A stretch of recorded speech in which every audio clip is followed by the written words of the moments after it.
Vă mulțumesc pentru mobilizare și pentru răbdarea pe care o aveți cu aceste depășiri de program, însă cred că prima sesiune a fost suficient de inspirațională pentru a ne face curioși, să vedem și rezultatele tehnice ale studiilor pe care diferiții actori prezenți în fața dumneavoastră le vor pune la dispoziție.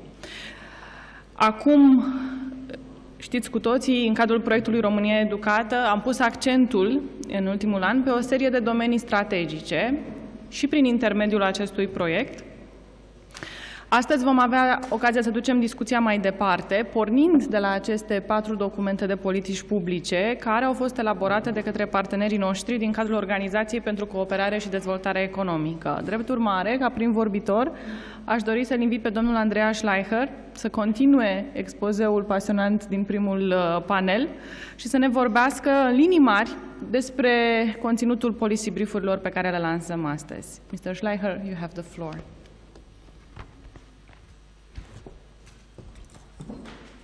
First of all, thank you for giving me another chance to talk about in greater detail about our work. And I want to start by bringing you back to the year 2000, when at the OECD we started to track educational progress in a field like reading literacy. In the year 2000, reading was simple. Teaching someone to read was about teaching people to extract knowledge from texts that were very well curated. Textbooks were very carefully authored. And when you didn't know the answer to a question, you could look it up in an encyclopedia, and you could trust the answer to be true. Today, when you don't know the answer to a question, you look it up on Google, and you will find 10,000 answers to your question, and nobody tells you what is right and what is wrong, what is true and what is not true. Literacy is no longer about extracting knowledge. Literacy is about constructing knowledge, navigating ambiguity. And teaching the 21st century literacy is so much harder than teaching the 20th century literacy. But you could see, we saw very little change in the outcomes in the early years of PISA. Then, 2003 was the year when technology started to become a reality in the digital world. 2006, when we did our third assessment, was the year before the iPhone was invented. Twitter was still a sound. Many of the things we take for granted didn't exist. And then, 2009, remember, the emergence of social media. We started to communicate. Literacy was no longer about reading a newspaper, it was reading your neighbor's kind of news.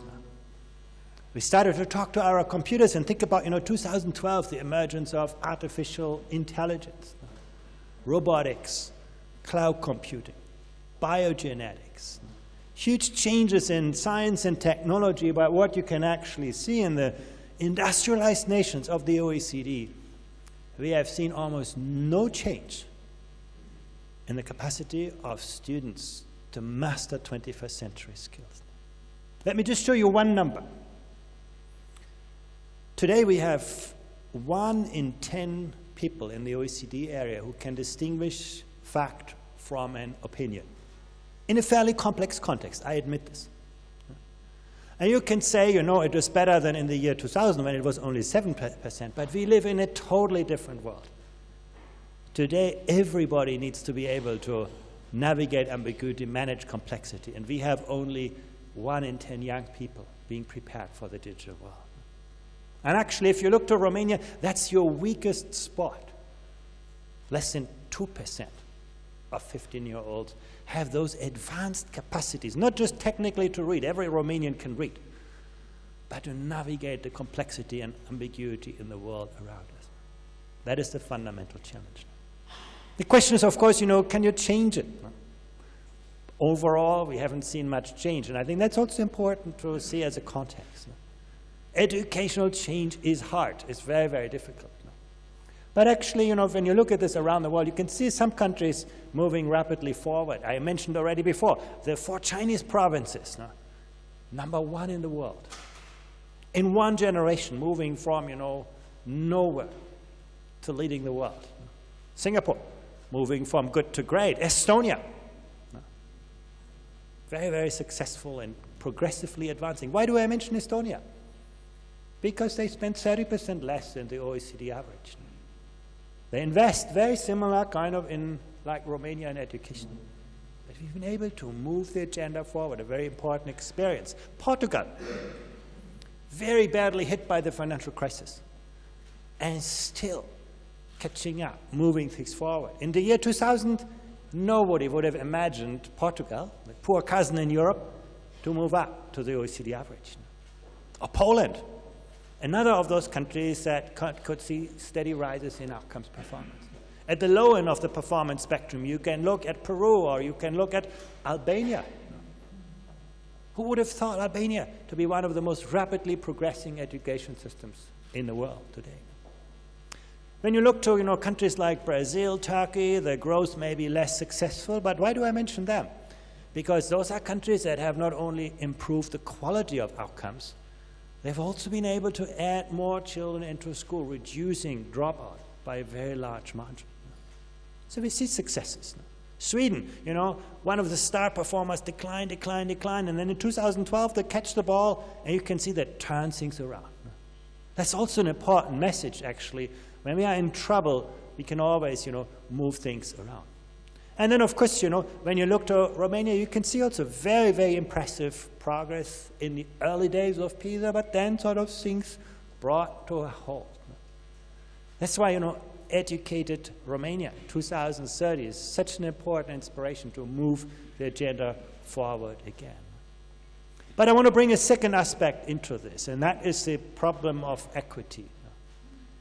And when you take, Romania, you move it there, and you look at the gap between the 10% most disadvantaged and the 10% most privileged students, you almost cover the world.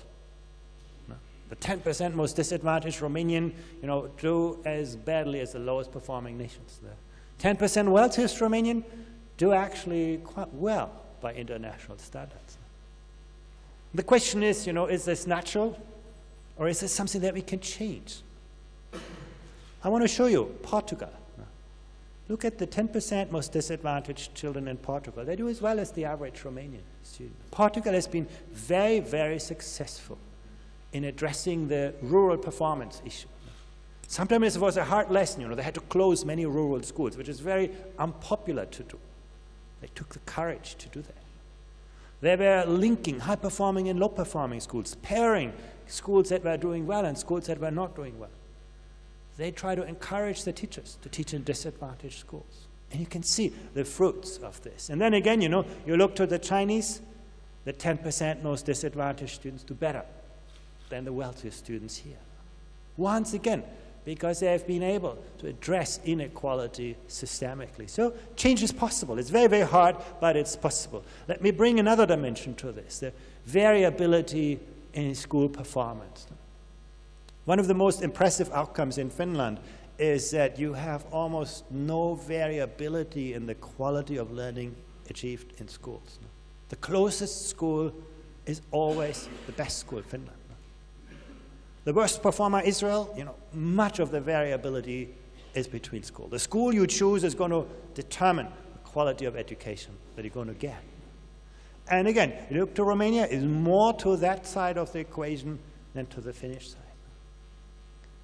Relating the experience of schools more closely together, getting schools more to collaborate, is going to be a very, very important part to address the inequality challenge.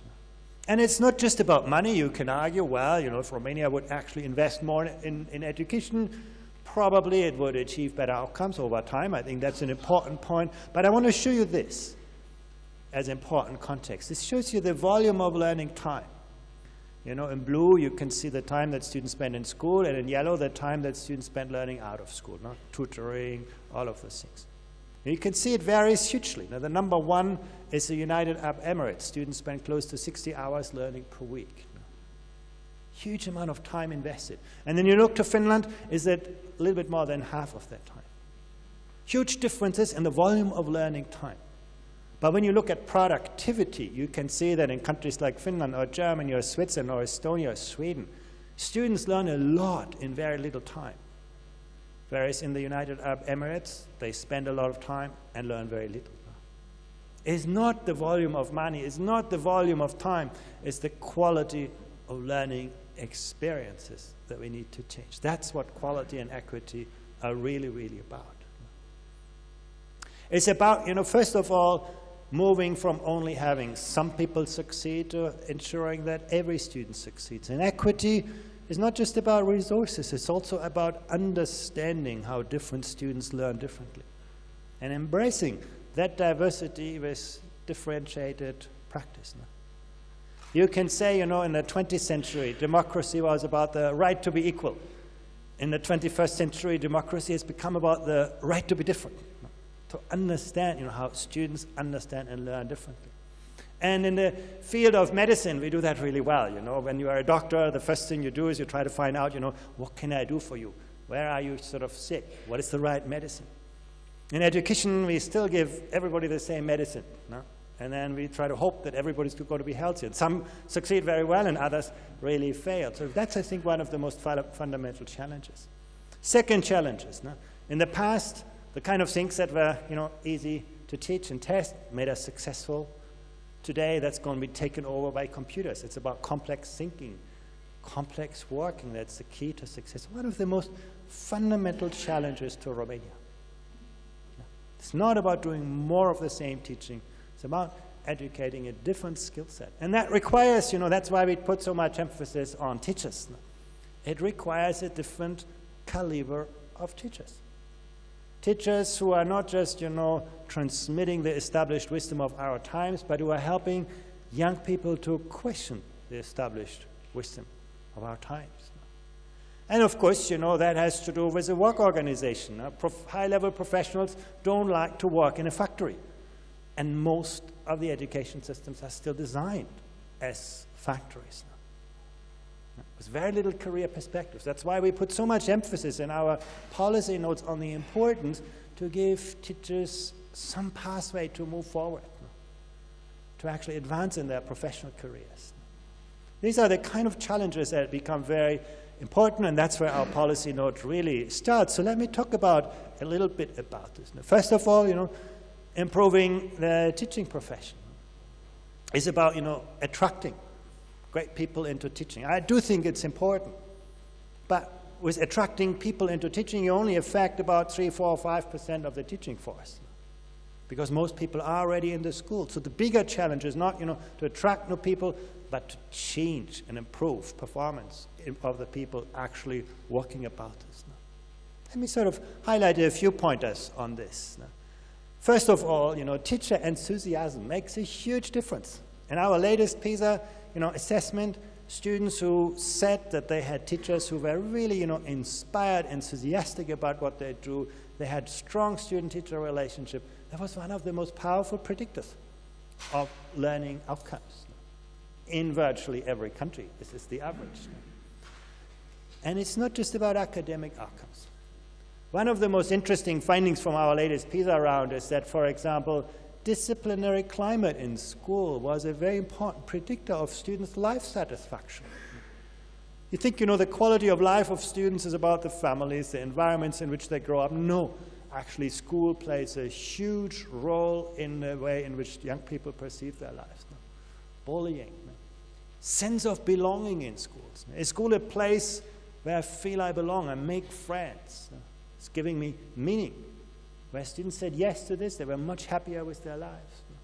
Teacher support, where students felt that their teachers not only teach them, but really understand how they learn, and they feel that their teacher will move them forward. Outcomes are better, life satisfaction is better. And Romanian teachers have quite limited time to actually engage with students outside the classroom. Most of the activity of teachers here is structured around what they do in the classroom, but outside the classroom. I mentioned Shanghai before. If you're a teacher in Shanghai, you teach less than the Romanian teacher, but you work more and you spend a lot more time with individual students outside the classroom. Their parents, their families, to ensure that you build that kind of social environment, where students feel that learning is cooperative. You can see actually life satisfaction is stronger. So those things are ones that I think really speak that teaching is not just about delivery of instructional content. It's really about engaging with young people as individuals. And it's about, making teaching not just financially attractive. Romania could clearly do more to pay its teachers better, but more importantly, it's really to make teaching intellectually more attractive, to build career paths, to actually invest in professional preparation. When you think about professional preparation in Romania, the first thing you think about is, sending teachers back to university to go to courses, and you do a lot of that. A lot of training courses happen here. But a lot of learning happens between teachers, in the classroom, in the school. I'm going to show you some data about this, because that's where collective ownership of professional practice really comes from. It's not about, sending instructions into schools. It's about building professional capacity. Teacher professionalism, according to our data, has 3 components. The first is, of course, what you know as a teacher, what you know about the subject that you teach, what you know about how different students learn that subject, and what you know about your students. And what you know about your students. It's also about professional autonomy. Are you a creative designer of innovative learning environments? What room do you have as a teacher to take initiative? How is initiative valued by the system? And last but not least, I highlighted this already, it's about the collaborative culture in schooling. Many of the most successful systems really invest in the collaborative culture. And let me show you one slide for Romania here on that. There you can see teacher-professional collaboration. On the surface, actually, there's a lot of collaboration among Romanian teachers. They share resources, to go to conferences and formal professional development. But when you look to the kind of things that really make a difference, team teaching, classroom observation, looking at what other teachers do in the school, the bars get very short. The collaborative culture in the classroom, in the school, is very, very limited. And it does make a difference. You can actually see when you look at actually high-performing education systems, where teachers teach more jointly, where they observe other teachers' classes, where they provide feedback, where they engage in joint activities, where they take part in collaborative professional learning, teachers have a much greater sense of ownership of their practice. Even job satisfaction. We looked at this as well. You might think, well, a smaller class makes people happier with their work. We found no relationship between teacher job satisfaction and the size of classes. What drives job satisfaction is very much that sense of self-efficacy, the kind of collaborative culture. Building sort of a combination of professional autonomy and a collaborative culture is your best bet to create a profession that actually engages more in this. And of course, if you cannot define a great teacher, you're never going to get a great teacher. And I think this is an area where Romania is really well advanced already, actually, to be fair, since the late 90s, basically establishing teacher competency profiles. But they have never taken really root and hold in the education systems. They remain abstract descriptions, making those things more tangible, differentiating them by expertise, differentiated by roles, so that we can more clearly understand what good teaching really looks like is very, very important. And that never happens, again, on the green table, where you do not engage teachers in the design of those kinds of systems. They will never help you with the implementation. That's one of the ground rules of education policy development. So bringing teachers on board, engaging stakeholders, making those competencies visible, helping teachers to see them. Video experiences can be a very, very powerful agent for change in thinking. Supporting teachers appraising change. If you do, one of the most frustrating things from teachers is that they say, if I do an amazing job, nobody cares. There's no kind of way of looking at performance. There's no performance appraisal. There's no feedback. Those things are very, very important to give teachers the confidence, actually, they're on the right track and they do improve.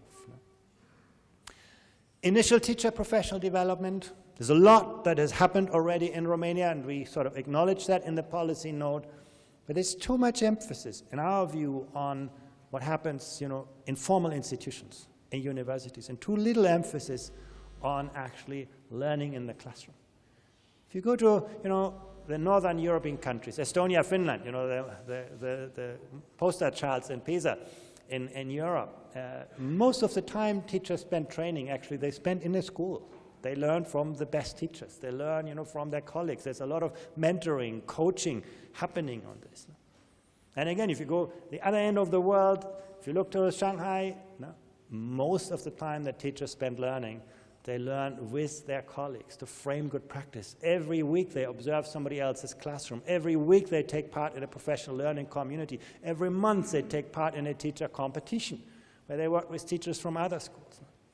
If you're a school principal in a school, you spend 2/3 of your time leading your school, and you will spend 1/3 of your time in the administration, working with other principals to solve problems. Policy is not designed just by people in the administration, but by people from the ground. So those things are very, very important in implementation.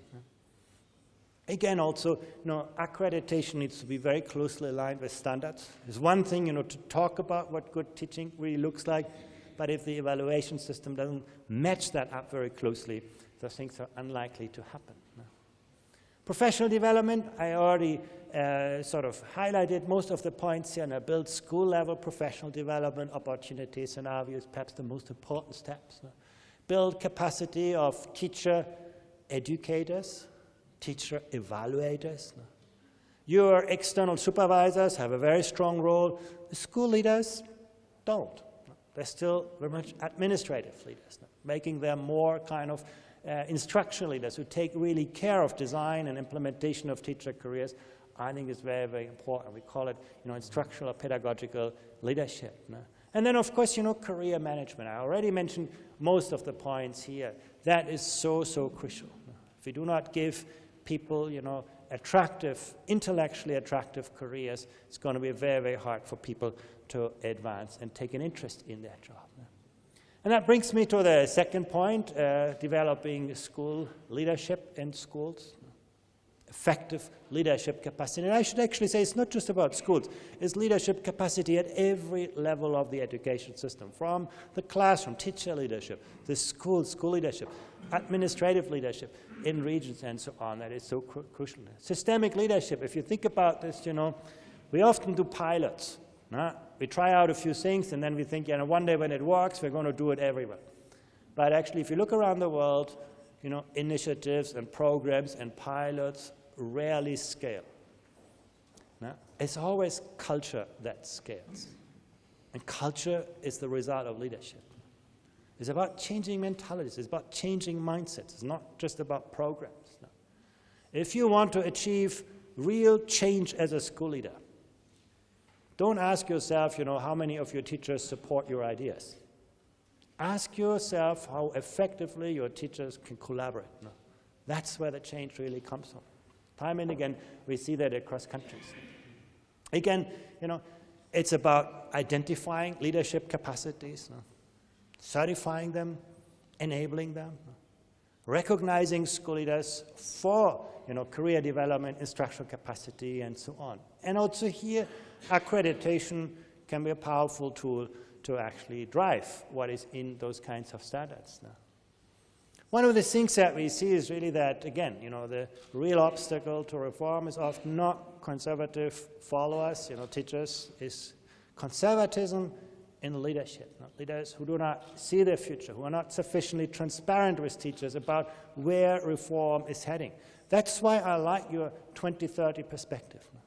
Telling people what you expect over time in the long run is so important to motivate change. In this very conservative environment in which teachers work every day, it's very important for them to see where reform is going. Not just being told what to do today, but why are we doing this, for what purposes on that time frame. It takes a lot of courage as a teacher to use new technologies in the classroom. You have to learn. You have to change your practices.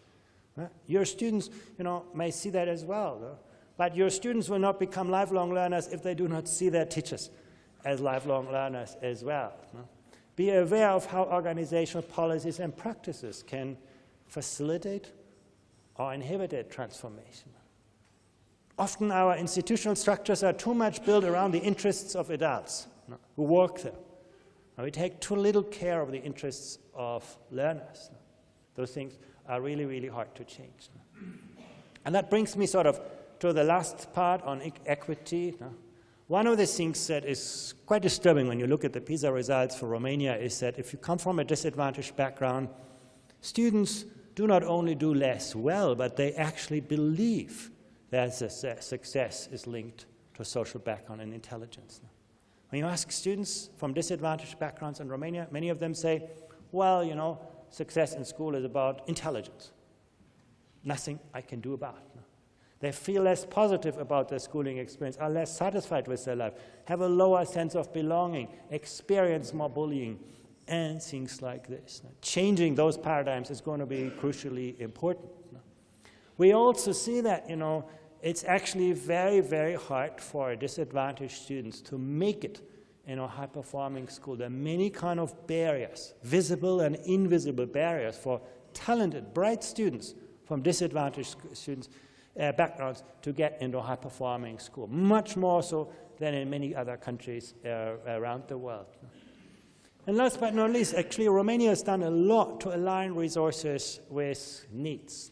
When you can see, for example, you can see that when it comes to educational staff, Romania gives more teachers to rural communities.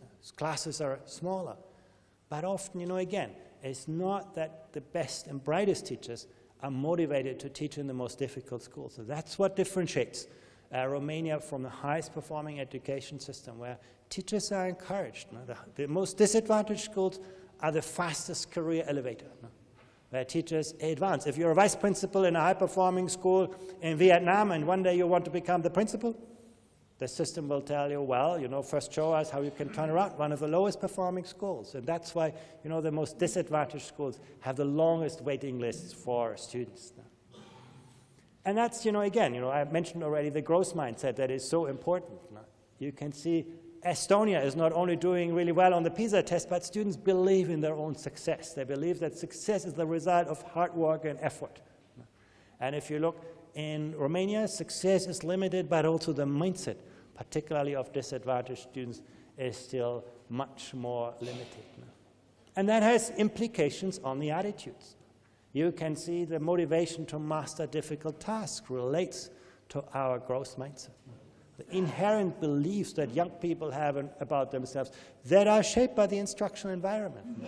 As a teacher, do I encourage the disadvantaged students? Do I set ambitious goals, high-performance standards? That's what really equity is about, and it drives, you know, student resilience and many other factors. What can we do about this?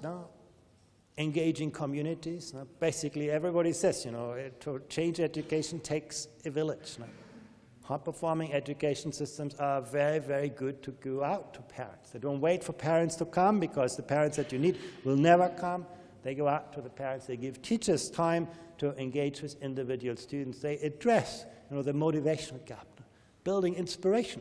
You know, why do I invest in education? It's not so obvious. If you live in a disadvantaged community, you don't see, you know, high-performing employer around you. You know, why should you study hard and invest in education? It takes a great teacher to inspire you. And again, it takes a long-term strategy to actually implement this. Support for returning to school. Some people did not succeed in the first place. What opportunities do we provide for people to come back to education? Now Romania has the PISA study. In a few years, you're going to have results from our PIAC study, where we actually look at the entire kind of population and look at the skill distribution. And you're going to see, you know, many people lost out early in life, and we forget them because we don't look at their degrees, but they are there. And investing in those people, giving opportunities to actually get back to school, very, very important in the education system of the future. Lots of challenges, but again, I think you have developed a plan how to get there. With the 4 policy notes, we try to sort of provide some very concrete responses of how to get there, and count on the OECD to continue to work with you to make this happen. Thank you very much.